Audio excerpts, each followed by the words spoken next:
Vinesh class அப்படின்னு சிறப்பாக அனைவருக்கும் வணக்கம். மெட்ராஸ் ஹைகோர்ட்லேருந்து பார்த்தீங்கன்னா ரெக்கமெண்ட் நோட்டிஃபிகேஷன் வந்திருக்கு. ஸோ இது வந்து பார்த்தீங்கன்னா ஒட்டுமொத்தமாக நம்ம தமிழகத்தில் இருக்கக்கூடிய கீழமை நீதிமன்றங்களுக்கான ஒரு வேலை வாய்ப்பு தான் வந்து கேட்டிருக்காங்க. இது வந்து பார்த்தீங்கன்னா 10th குவாலிஃபிகேஷனுக்கு ஒன்று, டிரைவருக்கு மட்டும் 8th குவாலிஃபிகேஷன் மாதிரி வந்து கேட்டிருக்காங்க. ஒட்டுமொத்தமாக சொல்லணும் அப்படின்னா 1412 வேகன்சி வந்திருக்கு. பட் டிஸ்ட்ரிக் வைஸாக பார்க்கும்போது கண்டிப்பாக வந்து வேகன்சி வந்து ஒரு 20, 50, 100ன்னு ஒவ்வொரு டிஸ்ட்ரிக்கும் ஒவ்வொரு விதமாக கொடுத்துருக்காங்க. நிறைய நண்பர்கள் வந்து சார் டிஸ்ட்ரிக் வைஸாக எவ்வளோ வேகன்சி இருக்குது அப்படின்ற மாதிரி எங்களுக்கு வந்து வீடியோ போடுன்னு கேட்டீங்க. கண்டிப்பாக இந்த வீடியோவில் டிஸ்ட்ரிக் வைஸாக எவ்வளோ வேகன்சி இருக்குதுன்னு நான் சொல்கிறேன். ஸோ அது மட்டும் இல்லாமல் நம்ம நோட்டிஃபிகேஷன் வீடியோவும் போட்டுட்டோம், ஹவு டு அப்ளை வீடியோவும் நம்ம போட்டாச்சு. 2 வீடியோவும் நான் போட்டுட்டேன். ஸோ அந்த வீடியோட கமெண்ட்ஸில் பார்த்தீங்கன்னா நிறைய சந்தேகங்கள் நீங்கள் கேட்குறீங்க. எல்லாத்துக்குமே ரிப்ளை கொடுக்கணும்னு ஆசை தான். பட் அவ்வளோ கமெண்ட்ஸ்க்கு எங்களால் வந்து ரிப்ளை கொடுக்க முடியல. ஸோ நீங்கள் மேஜராக என்ன ரிப்பீட்டடாக வந்து நிறைய பேர் சந்தேகம் கேட்குறீங்களோ ஸோ அந்த சந்தேகத்துக்கு இந்த வீடியோ மூலிமா நான் வந்து பதில் கொடுத்துறேன். கண்டிப்பாக உங்களோட சந்தேகம் வந்து கிளாரிஃபை ஆகும்னு சொல்லி நாங்கள் நம்புகிறோம். ஸோ வீடியோ ஸ்கிப் பண்ணால் முழுமையாக நீங்கள் பார்த்துக்கோங்க. அது மட்டும் இல்லாமல் முதல் முறையாக நம்ம சேனல் நீங்கள் பார்க்குறீங்க, இது வரைக்கும் சப்ஸ்கிரைப் பண்ணாமல் பார்க்குறீங்க அப்படின்னா வீடியோக்கு கீழே இருக்கக்கூடிய அந்த ரெட் பட்டனை கிளிக் பண்ணி சப்ஸ்கிரைப் பண்ணி கூட அந்த பெல் பட்டனில் ஆல் அப்படின்றத செட் பண்ணி வச்சிட்டிங்க அப்படின்னா நான் வீடியோ போட்டேன்னா கண்டிப்பாக உங்களுக்கு நோட்டிஃபிகேஷன் வரும். ரைட்டா? ஸோ ஃபஸ்ட்டு சந்தேகம் பார்க்கலாம். எல்லாருக்குமே ஒரு சந்தேகம் என்ன அப்படின்னு பார்த்தீங்கன்னா, சார் நான் வந்து என்னுடைய சொந்த டிஸ்ட்ரிக்டில் தான் பண்ணணுமா இல்லை மற்ற டிஸ்ட்ரிக் அதர் டிஸ்ட்ரிக்டில் பண்ணிக்கலாமா அப்படின்னு கேட்குறீங்க. ஸோ நீங்கள் விருப்பப்படக்கூடிய எந்த டிஸ்ட்ரிக் வேணாலும் பண்ணிக்கலாம். ஆனால் ஒரு டிஸ்ட்ரிக் தான் ஒருத்தர் பண்ண முடியும் அப்படின்றத தெரிஞ்சுக்கோங்க. சார் வந்து ஒருத்தர் ஒரு போஸ்ட்டுக்கு தான் அப்ளை பண்ண முடியுமா, எல்லா போஸ்ட்டுக்கும் அப்ளை பண்ண முடியுமா சார்னா கேட்டிருக்கிறதே 2 விதமான போஸ்ட் கேட்டிருக்காங்க. எப்படின்னா டிரைவர்ன்றது தனி, அது 8ஆம் வகுப்பு தகுதி. இன்னொன்று 10ஆம் வகுப்பு தனியாக வந்து கேட்டிருக்காங்க. பார்த்தீங்களா? அதாவது என்ன அப்படின்னு பார்த்தீங்கன்னா lift operator, record clerk, reader, examiner, senior bailiff, junior bailiff, process server, process writer, Xerox operator, lift operator, இந்த மாதிரி போஸ்ட் எல்லாத்துக்குமே சேர்த்து ஒரு சிங்கிள் அப்ளிகேஷன் தான் நம்ம போட போகிறோம். எல்லாத்துக்குமே 10ஆம் வகுப்பு தான் எலிஜிபிள். ரைட்டா? ஸோ அதனால் வந்து ஒருத்தர் ஒரு போஸ்ட்டுன்றதில் எல்லா போஸ்ட்டுக்குமே ஒரு அப்ளிகேஷன் போட்டால் போதுமானது. ஸோ இப்போ ஒரே எக்ஸாம் தான் எழுத போகிறீங்க. உங்களுக்கு எந்த போஸ்ட்டு வந்து கிடைக்குதோ எவ்வளோ கட் ஆஃப் வருதோ அதுக்கேற்ற மாதிரி அவங்க கொடுத்துருவாங்க. ரைட்டா? ஸோ அதனால் எல்லா போஸ்ட்டுக்கும் ஒன்று தான். இந்த 8th குவாலிஃபிகேஷன் இருக்கக்கூடிய டிரைவருக்கு மட்டும் நீங்கள் எலிஜிபிலிட்டி இருக்குன்னா அதுக்கு தனியாக வந்து நீங்கள் அப்ளை பண்ணணும் அப்படின்றத நீங்கள் தெரிஞ்சுக்கோங்க. ரைட்டா? ஸோ இல்லை நான் டிரைவருக்கும் எலிஜிபிளாக இருக்கேன், நான் வந்து 10ஆம் வகுப்பு படிச்சிருக்கேன், நான் இதுக்கும் எலிஜிபிளாக இருக்கேன், இதுக்கும் இந்த ரெக்கார்ட் கிளர்க்கு, இந்த மாதிரி ஜெராக்ஸ் ஆப்ரேட்டர், ப்ராசஸர் இதுக்கும் நான் எலிஜிபிலிட்டியாக இருக்குன்னா நீங்கள் தனித்தனியாக இதுக்கும் அதுக்கு வந்து 2த்துக்குமே அப்ளை பண்ணிக்கலாம். 2த்துக்கும் ஒரே டிஸ்ட்ரிக்ட் பண்ண வேண்டிய அவசியம் இல்லை. எதுக்கு நீங்கள் விருப்பப்படுறீங்களோ அதுக்கு வந்து பண்ணிக்கலாம். ரைட்டா? ஸோ அதாவது டிரைவருக்கு தனியாக ஒரு டிஸ்ட்ரிக்ட் சூஸ் பண்ணலாம், இதுக்கும் வந்து தனியாக ஒரு டிஸ்ட்ரிக்டே நம்ம சூஸ் பண்ணலாம். ஸோ சொந்த மாவட்டத்தில் பண்ணணும் அவசியம் இல்லை, நம்ம விருப்பப்படக்கூடிய டிஸ்ட்ரிக்ட் வந்து நம்ம பண்ணிக்கலாம். ரைட்டா? Right. So district wise vacancy சொல்லுங்கள் சார் அப்படின்னு கேட்டிங்க. ஸோ கண்டிப்பாக வந்து இந்த வீடியோட எண்டிங்கில் டிஸ்ட்ரிக்ட் வைஸாக ஒவ்வொரு டிஸ்ட்ரிக்ட்லையும் எவ்வளோ வேகன்சி இருக்குது அப்படின்றத நம்ம பார்த்துக்கலாம். சிலபஸ் என்ன சார் அப்படின்னு கேட்டிங்க. ஸோ சிலபஸ் வந்து நோட்டிஃபிகேஷன் தெளிவாக கொடுத்துருக்காங்க. பட் இருந்தாலும் உங்களுக்கு தனியாக வேணும் அப்படின்னா என்ன படிக்கணும், எப்படி படிக்கணும், ஸோ என்ன சிலபஸ் அப்படின்ற டீட்டெயிலான ஒரு வீடியோ சிலபஸ்க்குன்னு தனியாக நம்ம வீடியோ போட்டுவோம். ஏன்னா இந்த வீடியோவை நம்ம லென்த்தியாக போயிட்டுன்றதுனால சிலபஸ்க்குன்னு தனியாக ஒரு வீடியோ வந்து மேக் பண்ணி கொடுத்துட்றேன். ஹையர் குவாலிஃபிகேஷன் வந்து தேர்வு செய்ய மாட்டார்களா அப்படின்ற மாதிரி வந்து கேட்குறீங்க. இது வந்து எல்லாருக்குமே இருக்கக்கூடிய ஒரு காமனான சந்தேகம். என்ன அப்படின்னா, ஸோ ஏற்கனவே 3000க்கு மேற்பட்ட வேகன்சி ஆஃபீஸ் அசிஸ்டன்ட் 8ஆம் வகுப்பு தகுதிக்கு ஒரு எக்ஸாம் வந்ததுனால ஸோ அந்த எக்ஸாமில் வந்து பார்த்திங்க அப்படின்னா க்ளீன் பண்ணுறதுக்கும் ஜட்ஜ் வீட்டில் ஒர்க்கு இல்லை கோர்ட்டில் வந்து சில அசிஸ்டன்ட் ஒர்க்கு, க்ளீன் பண்ணுற மாதிரி ஒர்க்கு, இந்த மாதிரி வந்து நிறைய ஒர்க் இருந்தது. இது 8ஆம் வகுப்பு, அது வந்து சானிடரி ஒர்க்குக்கும் வந்து கேட்டிருந்தாங்க. ஸோ அதில் வந்து பார்த்திங்க அப்படின்னா இது வந்து கொஞ்சம் பேசிக்கான வேலை தான், வீட்டு வேலைகள்லாம் செய்கிற மாதிரி இருக்கும், க்ளீன் பண்ணுற மாதிரி இருக்கும். அந்த மாதிரி சொல்லிட்டு டிகிரி படித்தவங்க ஹையர் குவாலிஃபிகேஷன் இருக்கவங்களாம் நீங்கள் வந்து இந்த வேலையை செய்ய மாட்டீங்க அப்படின்னு சொல்லி சில பேர் வந்து எலிமினேட் பண்ணாங்க என்பது உண்மைதான். பட் இந்த இப்போ கால்ஃபர் பண்ணியிருக்கிறது 8ஆம் வகுப்பு தகுதி கிடையாது. ஜாப் நேச்சரும் வந்து பார்த்திங்கன்னா அந்த மாதிரி சொல்ல அதில் வந்து நோட்டிஃபிகேஷனில் ஜாப் நேச்சர் வந்து கொடுத்துருப்பாங்க. ஸோ வந்து பார்த்தீங்கன்னா துடைக்கணும், அந்த ஒட்டடை அடிக்கணும், இந்த மாதிரி க்ளீன் பண்ணணும், காரை துடைக்கணும், அப்படி இப்படின்னு நிறைய விஷயங்களை வந்து சொல்லியிருப்பாங்க. பட் இது வந்து 8ஆம் வகுப்பு தகுதிக்கு என்ன வேலையோ அது கொடுப்பாங்க, 10ஆம் வகுப்பு தகுதிக்கு என்ன வேலையோ அது கொடுப்பாங்க. அப்படி தான் வந்து நம்ம பார்க்கணும்.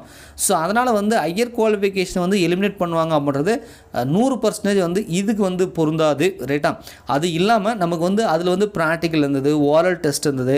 ஸோ அந்த மாதிரி வந்து இதில் ப்ராக்டிக்கலோ ஓரல் டெஸ்ட்டோ கிடையாது. ஸோ வந்து நம்ம ரிட்டன் எக்ஸாமில் நம்ம மார்க் எடுக்கிறோம். அந்த மார்க்கின் அடிப்படையில் 1:2 ரேஷியோவில் அவங்க சர்டிஃபிகேட் வெரிஃபிகேஷன் பண்ணுறாங்க.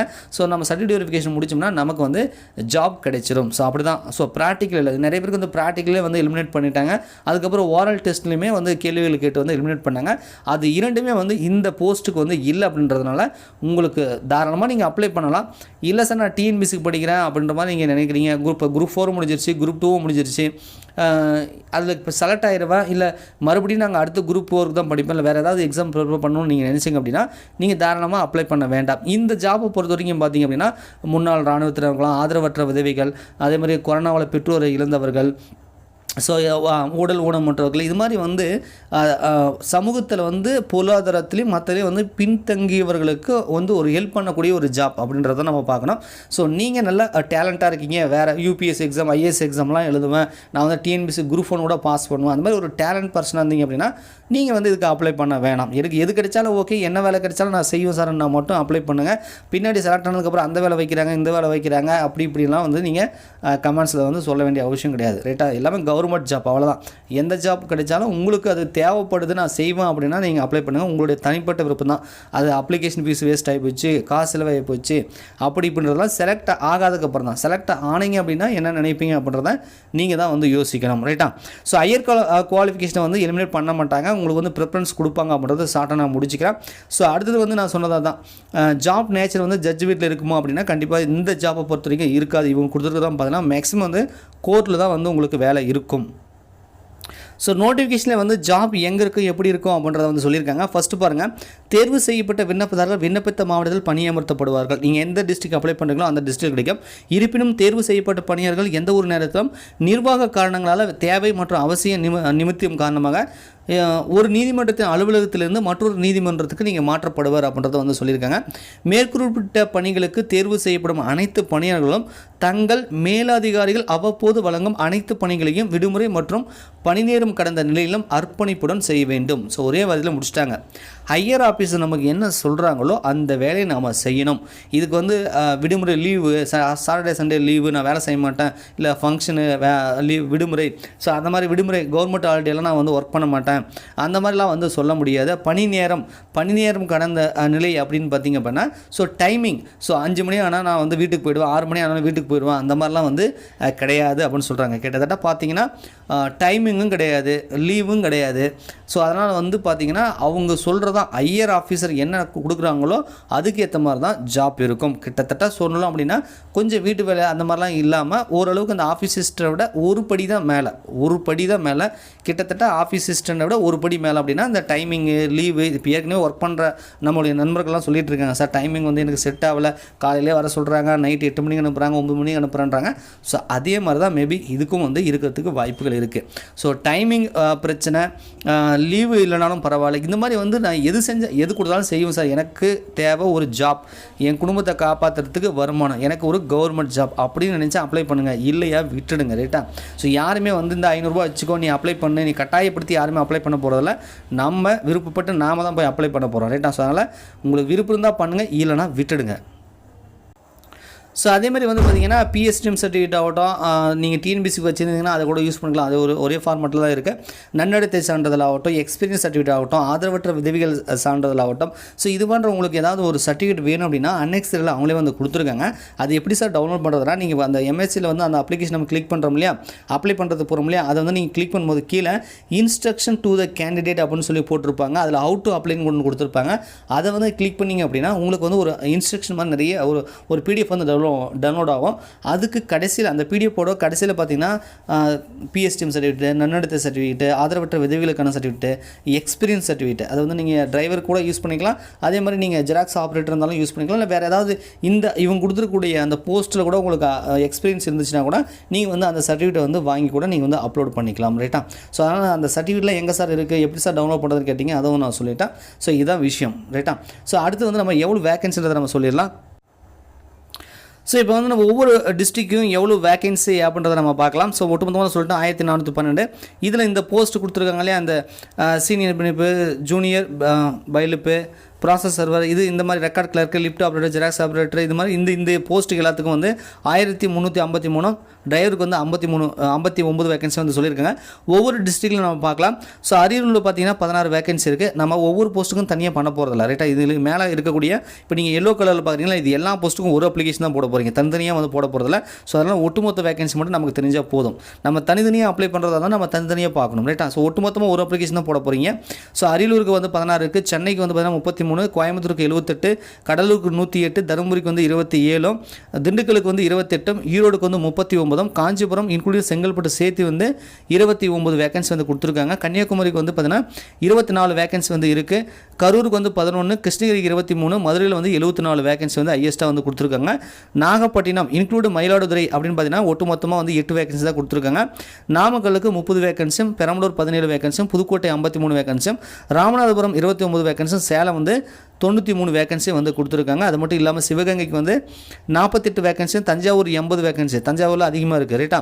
நீலகிரிக்கு 22 வேகன்சி, தேனிக்கு 42 வேகன்சியும், மறுபடியும் திருநெல்வேலி இன்க்ளூடு தென்காசி சேர்த்து பார்த்தீங்கன்னா 81 வேகன்சி வந்து கொடுத்துருக்காங்க. கொஞ்சம் அதிகமாக இருக்குது. திருவள்ளூருக்கு வந்து 31 வேகன்சியும், திருவாரூருக்கு 18, தூத்துக்குடிக்கு 49, திருச்சிராப்பள்ளிக்கு 31 வேகன்சியும், திருப்பூருக்கு வந்து பார்த்தீங்கன்னா 56 வேகன்சியும், திருவண்ணாமலைக்கு 36 வேகன்சியும், வேலூர் இன்க்ளூடிங் ராணிப்பேட்டை திருப்பத்தூர் டிஸ்ட்ரிக் வந்து 38 வேகன்சியும், விழுப்புரத்துக்கு வந்து 71 வேகன்சியும், விருதுநகருக்கு வந்து 30 வேகன்சியும் வந்து கொடுத்துருக்காங்க ரைட்டா. ஸோ இதுதான் வந்து டிஸ்ட்ரிக் வைஸ் வேகன்சி. ஸோ உங்களுடைய டிஸ்ட்ரிக்டில் எவ்வளோ வேகன்சி இருக்குன்னு பார்த்து நீங்கள் அப்ளை பண்ணுங்கள். இல்லை சார் நான் அதிகமாக இருக்கக்கூடிய வேகன்சி அதிகமாக இருக்கக்கூடிய டிஸ்ட்ரிக் தான் நீங்கள் அப்ளை பண்ணணுன்னா நீங்கள் அப்ளை பண்ணிக்கலாம். ஸோ ஞாபகம் வச்சுக்கோங்க, ஒருத்தர் ஒரு டிஸ்ட்ரிக் தான் அப்ளை பண்ண முடியும் ரைட்டா. எல்லா போஸ்ட்டுக்கும் ஒரு அப்ளிகேஷன் தான். சரி, அடுத்து டிரைவர் பார்த்துக்கலாம். ஸோ டிரைவர் நான் ஏற்கனவே சொல்லிட்டேன், ஒட்டு மொத்தமாக 59 வேகன்சி தான் இருக்குது. ஸோ ஒரு சில டிஸ்ட்ரிக்டில் டிரைவருக்கு வந்து வேகன்சி இல்லை. ஸோ எங்கே வேகன்சி இருக்கோ, எங்கே விருப்பப்படுறீங்களோ அங்கே பார்த்து நீங்கள் அப்ளை பண்ணிக்கோங்க.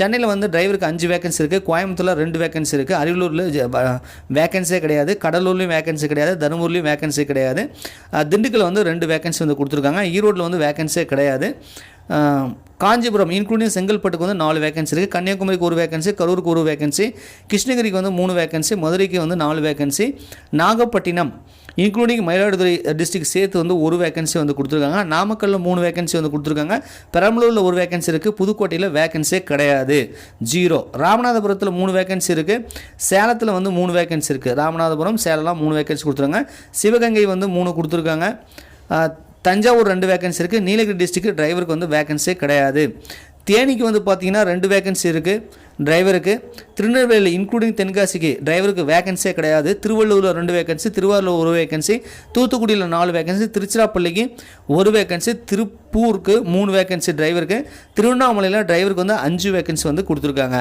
வேலூர் இன்க்ளூடிங் ராணிப்பேட்டை திருப்பத்தூர் டிஸ்ட்ரிக் எல்லாம் சேர்த்து வந்து 1 வேகன்சியும், விழுப்புரம் இன்க்ளூடிங் கள்ளக்குறிச்சி டிஸ்ட்ரிக் எல்லாம் சேர்த்து வந்து டிரைவருக்கு 2 வேகன்சி கொடுத்துருக்காங்க, விருதுநகரில் டிரைவருக்கு வேகன்சியே கிடையாது அப்படின்றத நீங்கள் தெரிஞ்சுக்கோங்க. ஸோ ஒட்டுமொத்தமாக டிரைவருக்கு ஒவ்வொரு டிஸ்ட்ரிக்கும் எவ்வளோ வேகன்சி சொல்லியாச்சு, இந்த போஸ்ட்டுக்கு நான் சொல்லியாச்சு ரைட்டா. ஸோ நீங்கள் விருப்பப்பட்டு நீங்கள் அப்ளை பண்ணுங்கள். கண்டிப்பாக வந்து குரூப் 4 தரத்தில் வந்து இருக்கும், எக்ஸாம் வந்து குரூப் 4 தரத்தில் இருக்கும். 200 கேள்விகளுக்கு பதிலாக 150 கேள்வி இருக்கும், தமிழில் மட்டும் 50, ஜிகே முற்றிலும் வந்து குரூப் 4 மாதிரி தான் உங்களுக்கு இருக்கும். மேக்ஸ் ஆகட்டும் மற்ற எல்லா யூனிட்டுமே இருக்குது. நான் சிலபஸ் வந்து தனியாக வீடியோ போடுறேன்னு சொல்லிட்டேன். ஸோ மேபி உங்களுக்கு கேள்விக்கெல்லாம் நான் வந்து விடை கொடுத்துருப்பேன் நம்புகிறேன். ஸோ இதுக்கு மேலேயும் உங்களுக்கு ஏதாவது சந்தேகம் இருக்குது அப்படின்னா கண்டிப்பாக கமெண்ட் பண்ணுங்கள். நான் அடுத்த வீடியோவில் ஏதாவது ஒரு வீடியோவில் கண்டிப்பாக உங்களுக்கு வந்து நான் ரிப்ளை கொடுத்துட்றேன், இல்லை கமெண்ட் பார்த்தா கூட உங்களுக்கு ரிப்ளை கொடுத்துட்றேன் ரைட்டா. ஸோ நன்றி, வணக்கம்.